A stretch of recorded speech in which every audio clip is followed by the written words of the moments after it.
तिळाच्या करंज्या बनवणार आहोत. आपण खोबऱ्याची करंजी तर नेहमीच बनवतो, तर आता ह्या वेळेस आपण तिळापासून देखील करंजी तयार करू शकतो. तर ती कशा प्रकारे ते बघूया. तर त्यासाठी मी इथे 1.5 वाटी मैदा घेतलेला आहे. आता मैद्याचं प्रमाण तुम्ही किती करंज्या करणार आहात त्यानुसार तुम्ही ते घेऊ शकता. यामध्ये अगदी किंचितसं चवीनुसार मीठ टाकते. इकडे मी 1 मोठा चमचा साजूक तूप गरम करून घेतलेला आहे. तर ते तूप देखील आपल्याला आता ह्या पिठामध्ये घालायचं आहे.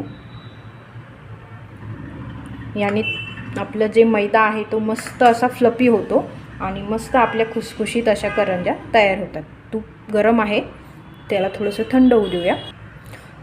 ते थंड झाल्याच्या नंतर मस्त असं आपण हाताने हे मिक्स करून घेणार आहोत.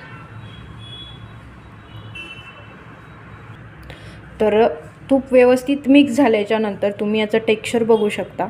अगदी असं मस्त याचा घट्टसर असा गोळा तयार होतो आहे. आता थोडं थोडं पाणी घालत आपल्याला हे मस्त असं पोळीसारखं मळून घ्यायचं आहे. तर इकडे मी याचा असा घट्टसर गोळा तयार करून घेतलेला आहे. आता आपण सारणाची तयारी करूया. तर आता आपल्याला हे तीळ भाजून घ्यायचे. त्यासाठी मी गॅसवरती एक पॅन ठेवलेला आहे आणि त्यामध्ये आता आपल्याला ही तीळ टाकून व्यवस्थित अशी तडतड होईपर्यंत भाजून घ्यायचे आहेत. तर आता मी गॅस बंद करते आणि आपल्याला हे तीळ थोडेसे थंड होऊ द्यायचे. तर इकडे आपले तीळ थंड झालेले आहे. आता एक मिक्सरचा कंटेनर घेतला आहे आणि त्यामध्ये मी हे तीळ ट्रान्सफर करते. मी इथे काही खोबऱ्यांचे काप करून घेतलेले आहे, ते देखील मी यामध्ये ॲड करते. तुम्हाला हवे ते ड्रायफ्रूट्स यामध्ये ॲड करू शकता. आणि इथे मी जेवढे आपण तीळ घेतलेले होते त्या तिळाच्या अर्धी वाटी मी इथे गूळ घेतलेला आहे, तो देखील मी असा थोडासा बारीक करून घेतला आहे. इकडे मी थोडीशी विलायची पावडर घेतली आहे आणि आता हे आपल्याला मिक्सरमध्ये बारीक फिरवून घ्यायचे. अगदी याची बारीक अशी पेस्ट तयार करायची आपल्याला. तर इकडे मी हे अशा प्रकारे बारीक करून घेतलेलं आहे.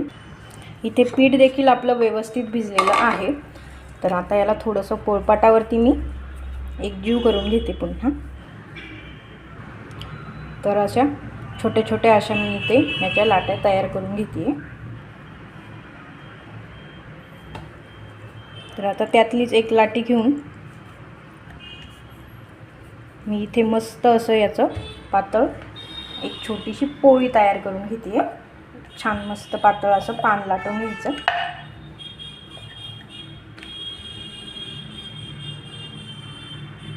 तर हे पान लाटून झालेलं आहे आणि इथे माझ्याकडे एक करंज्याची अशी ही पेटी म्हणतात त्याला किंवा साचा म्हटलं तरी चालेल.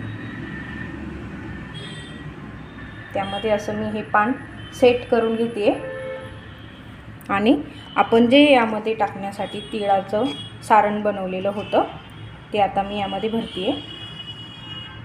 भरभरून टाकायचं म्हणजे मस्त आपली ही जी करंजी आहे ती मस्त अशी छान लागते.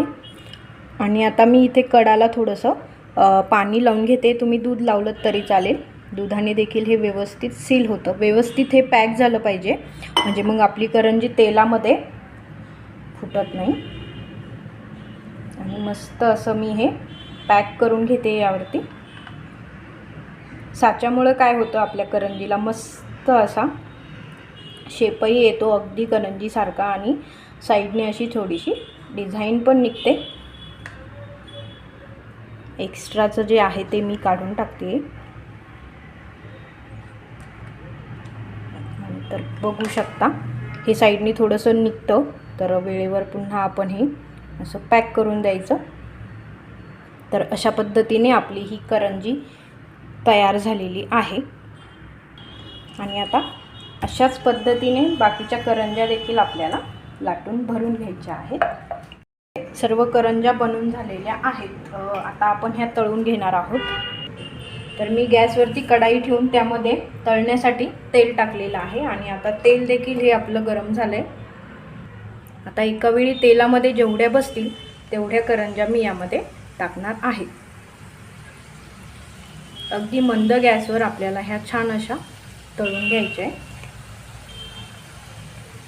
खूप जास्त कडकडीत गरम झालेलं तेल आपल्याला करंज्यासाठी करायचं नाही. तर आता इकडे आपली करंजी ऑलमोस्ट तळून झालेली आहे. तर मी आता ही काढून घेते. खूप जास्त लालबुंद आपल्याला ही करंजी होऊ द्यायची नाही आहे. हलका कलर बदलला की आपण ही काढून घेणार आहोत. आणि त्याच पद्धतीने बाकीच्या करंज्या देखील आपल्याला तळून घ्यायच्या आहे. तर अशा पद्धतीने आपल्या ह्या सर्व करंज्या मस्त अशा तळून झालेल्या आहेत. तर तुम्ही बघू शकता खूप जास्त खुसखुशीत याचं हे वरचं आवरण जे आहे ते देखील खूप सुंदर झालेलं आहे. ट्राय करून बघा आणि तुम्हाला ही करंजीची रेसिपी कशी वाटली मला कमेंटमध्ये जरूर सांगा. चॅनलवर नवीन असाल तर प्लीज चॅनलला लाईक करा, शेअर करा आणि सबस्क्राईब करा. थँक्यू.